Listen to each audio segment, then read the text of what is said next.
chegamos ao segundo episódio da série de Brasil Império, dividida aí em 3 vídeos aí sobre as principais fases sobre o Brasil durante o século XIX. Hoje nós vamos falar aí do período regencial, o período em que o Brasil ficou à mercê de um regente, ou seja, uma pessoa que vai substituir aí alguém aí da família real, beleza?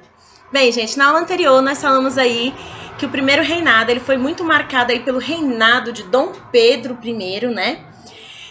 Que iniciou aí após o início da independência do Brasil, né? Que ele tentou de alguma forma montar um Estado brasileiro, né? Montar o território e medidas para tentar assegurar essa separação de Brasil com Portugal, aliando aí um pouco com a elite que agora viria a ser a elite imperial, né? Além disso, ele começou a formar o que a gente chama de política brasileira. A gente vai ter uma monarquia constitucional e a separação de poderes, que a gente viu 4 poderes, não é mesmo? Bom, gente, com a abdicação de Dom Pedro I aí em 1831, né, vai iniciar esse período que a gente chama de período regencial, que é o que nós vamos ver hoje nesse episódio. Esse período, galera, ele foi muito marcado aí por uma grande quantidade de rebeliões, né? Então foi um período que teve muitos conflitos, beleza? Além disso, uma intensificação de disputas de poderes, né? Através principalmente da formação de uma regência trina, depois a gente vai ver a formação de uma Assembleia Geral, né? E principalmente a formação de partidos políticos que a gente vai ter aqui no Brasil. Nós vamos ver 3 partidos políticos, tanto os mais liberais como assim os mais conservadores, ok? Então chega de demora e vamos lá. Bom, galera, quando aí Dom Pedro I ele acaba, né, ele vai para Portugal, ele deixa aqui seu filho de 5 anos, que é o Pedro Alcântara, não é mesmo? Que viria a ser aí Dom Pedro I. Quando ele deixa ele aqui, né, apenas com 5 anos de idade, ele não tem a mínima condição de governar. Então, tanto os senadores como os deputados, eles se veem realmente numa encruzilhada. Como que eu vou resolver isso? Então, eles vão lá na Constituição de 1824, que pressupõe uma Assembleia Geral, e vão convocar o que a gente chama de eleições, tá bom? Galera, então, vai iniciar o que a gente chama de eleição para um regente no Brasil, ok? Para essa eleição, vai ser criada, assim, regências, né? Que vão ser divididas em 3 pessoas. Então, o poder, que esse poder do Império, ele vai ser dividido em 3 pessoas. Normalmente aí formadas por deputados e senadores, beleza? Então vai ser formada essa eleição, a gente vai ter 2, a primeira vai ser provisória e uma permanente aí, também em 1831, que vai eleger aí Diogo Antônio Feijó, que viria a ser aí a principal figura aí do período regencial. Gente, o Feijó, ele primeiro, quando ele começa aí a ser eleito, durante esse período aí da regência trina, ele vai começar a fazer algumas medidas. Lembrando que ele era ministro da Justiça, tá? Então, a primeira medida que ele vai fazer para tentar, vamos dizer, regulamentar, para tentar, de alguma forma, amenizar as grandes rebeliões, porque lembra, galera, que o Brasil, ele era pequenininho, assim, no sentido de independência, ele não era ainda construído ainda como uma nação. Por mais que Dom Pedro I tenha tentado de alguma forma aliar com a elite imperial, ele ainda não formou uma mentalidade brasileira, pessoas que se sentem pertencentes e unidas a um território, ok? Então, vai ter muitas rebeliões durante esse período. Então, o Feijó vai criar uma Guarda Nacional, tá? Pera lá que a Guarda Nacional é um pouco diferente do que a gente tem hoje, tá? Ela vai ser formada por cidadãos armados, tá? Vão ser cidadãos, justamente aqueles que podem ser eleitos. Então, homens brancos que têm grana. Eles vão poder utilizar armas de fogo para poder defender o império. Outra coisa que ele vai criar vai ser a milícia, né? Que vai ser muito, que vai justamente interceder junto ao império, né? Para o quê? Controlar cada município e cada província. Então, cada província que tem no Brasil, lembra que a gente tem muita herança das capitanias hereditárias, né? ele vai ser controlado por um coronel, tá? Esse coronel, que viria a ser aí o grande à frente dessa milícia, vai ser formado aí por um grande fazendeiro, geralmente, né, formado por grandes fazendeiros. Ele vai ter como objetivo conter as rebeliões nessas províncias, ok? Além disso, gente, ele vai criar partidos políticos. Lembra assim, que ele, na verdade, ele não vai ser uma intenção dele, não, né? Mas, pelo fato de não ter, vamos dizer assim, uma centralização nesse momento, que é o momento em que o Brasil está em momento de transição, né? Vai haver muita divergência de opiniões. Então, essa divergência de opiniões vai fazer com que tenha um ato, que a gente chama de ato adicional, né, à Constituição, que vai ser justamente a criação de uma Assembleia Constituinte em cada província e a mudança e a divisão, né, de partidos políticos, tá? Que a gente vai ter 3 principais partidos políticos durante esse período. Que vai ser basicamente o partido político chamado Restaurador ou Caramuru, né, que vai defender justamente, vão ser compostos aí por proprietários rurais, por chamados regressistas, né, regressistas porque eles querem o quê? O retorno de Dom Pedro I, né, e essa centralização monárquica em cima de Dom Pedro. Então, eles vão ser considerados conservadores, né, ok? A gente vai ter o segundo partido, que é aquele meio termo, né, que a gente chama de liberal moderado, que vai defender a monarquia, a estrutura social ainda vigente, né, que a gente falou, patriarcal, escravista, então aquele permanência dessa estrutura social, esses papéis sociais, porém contra o retorno de Dom Pedro I. Então ele vai defender principalmente aí o Dom Pedro II, né, regência de Dom Pedro II. Ele vai ser composto muito pela aristocracia rural, ok? E a gente vai ter o terceiro partido aí, que a gente chama de liberal exaltado, né? Que vão defender justamente a autonomia de cada província, né?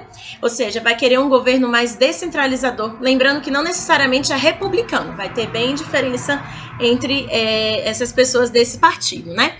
Composto aí, ele vai ser composto aí principalmente aí por proprietários rurais, né, a classe média e alguns militares, ok? Então, a gente vai ter aí, galera, a primeira formação de partidos, né, que a gente pode até tentar relacionar com o mundo atual. Além disso, galera, durante esse período do reinado aí de Feijó, vão ter a principal mudança, que ele vai tentar justamente o quê? Centralizar mais o poder desse regente. Então, ele vai dissolver a regência trina e ele vai criar uma, que é a regência una. Então, ele vai governar praticamente sozinho, claro, com a ajuda aí desses governadores ainda, né, enfim, desses senadores e deputados naqueles 4 poderes, né? Mas ele vai ser, vamos dizer, que vai ter um poder maior, tá bom? Gente, durante esse período, que a gente chama de período regencial, a gente vai ter 2 regentes, principais regentes. Vai ser o Feijó, que foi mais ou menos de 1835 a 1837, que era mais liberal, mais descentralizador. E a gente vai ter Araújo Lima, que vai ser mais conservador, ele vai estar mais próximo do Partido Conservador e ele vai ser mais centralista, que a gente fala. Então, ele vai ter medidas um pouco mais rigorosas, né? Aumento de impostos, diversas medidas que vai ainda desencadear aí muito na crise, né, e nas rebeliões durante o período regencial, tá? Lembrando, galera, que durante esse período regencial, a gente vai ter, assim, muitas pessoas, assim, devido a todas essas medidas, né, adotadas aí por esse período regencial, né, por esse governo regencial, vai haver, assim, muitas revoltas e muitas pessoas que vão se colocar contra esse governo, né? Isso aliado, né, todas esses poderes de centralização, essas tentativas de centralizar cada vez mais a política, né, junto ao aumento de cobrança de impostos, a miséria que se encontrava a maior parte da população, galera, vai fazer com que apareçam diversas rebeliões, né? Entre várias rebeliões, a gente teve 4 principais, que foi a cabanagem, que aconteceu no Grão-Pará, a gente teve a Sabinada, que aconteceu justamente na antiga capital do Brasil, né, que foi Salvador.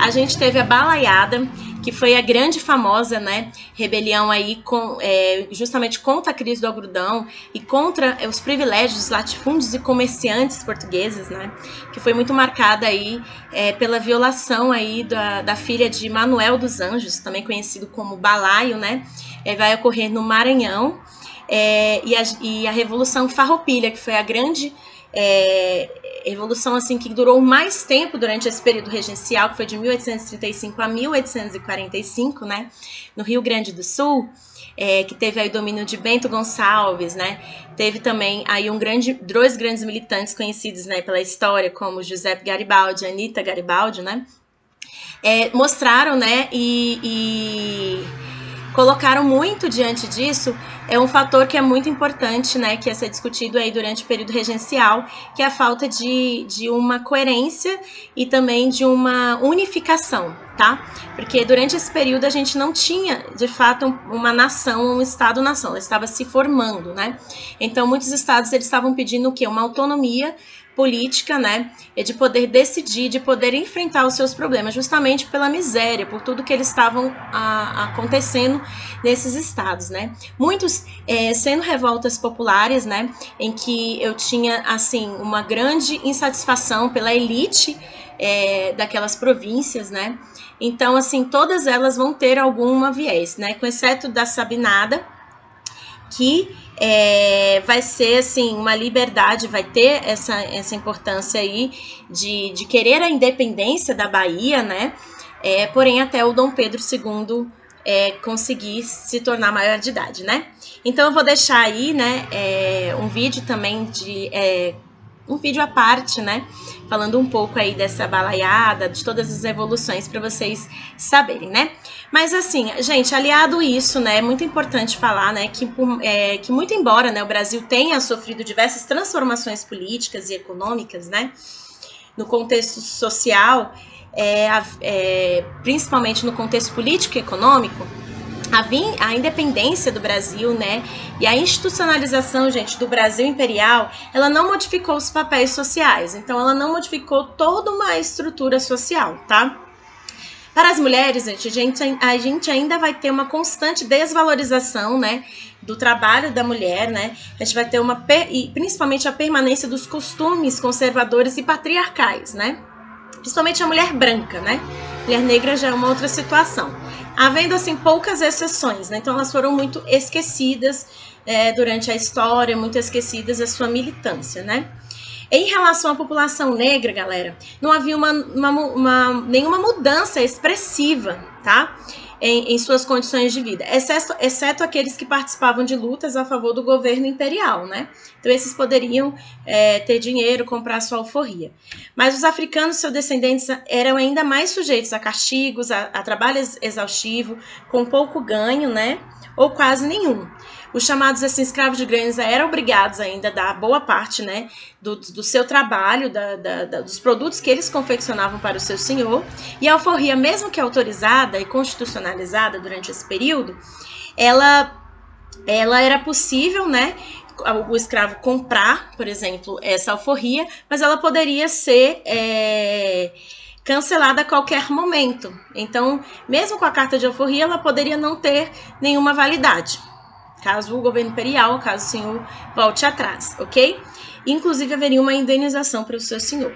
Em relação à população indígena, galera, a gente vai ter justamente a permanência de uma exclusão, tá, política deles. Então, eles permaneceram fora de toda a movimentação política, ora sendo excluídos, ora sendo até exterminados, né? Vistos como selvagens, como heróis, né? Ora como selvagens, ora como heróis. A gente vai ver muito isso no Segundo Reinado, né? Com a literatura, com o período romantista, né? Do século XIX aí, justamente para tentar criar uma sociedade, uma identidade, né? Mas eles ainda eram excluídos, ok? E como forma de resistência, galera, toda essa estrutura social que não se modificou, a resistência, né, o fenômeno dos quilombos, né, ela foi que iniciou durante o período colonial, ela continuou ocorrendo durante todo o Brasil Império, tá? Então, várias revoltas de escravizados ocorreram aí no período regencial, e foram intensificados aí na criação de vários quilombos, tá? Para enfrentar, galera, o Estado brasileiro, inclusive, ele utilizava o Código Criminal de 1830, que garantia a pena de morte para todos, né, que envolvidos em rebeliões contra o governo imperial. Então ele utilizava muito isso, principalmente com essa classe, que é a classe dos escravizados ou alforriados, ok? Atualmente, galera, a Fundação Palmares, ela conta com cerca de 2.600 unidades, né, e comunidades quilombolas, né, em todo o redor do Brasil.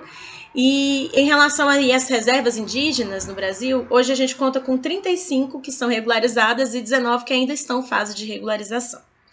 Então, galera, isso é legal para a gente tentar identificar, né, quais são, por exemplo, as consequências, né, dessas não mudanças de estrutura social dentro da nossa sociedade, se a gente ainda consegue identificar isso, né, durante, mesmo sendo um período em que teve séculos atrás, a gente pode tentar relacionar com a nossa realidade.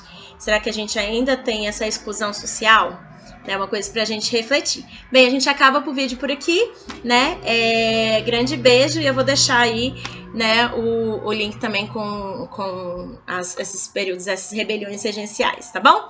Grande beijo.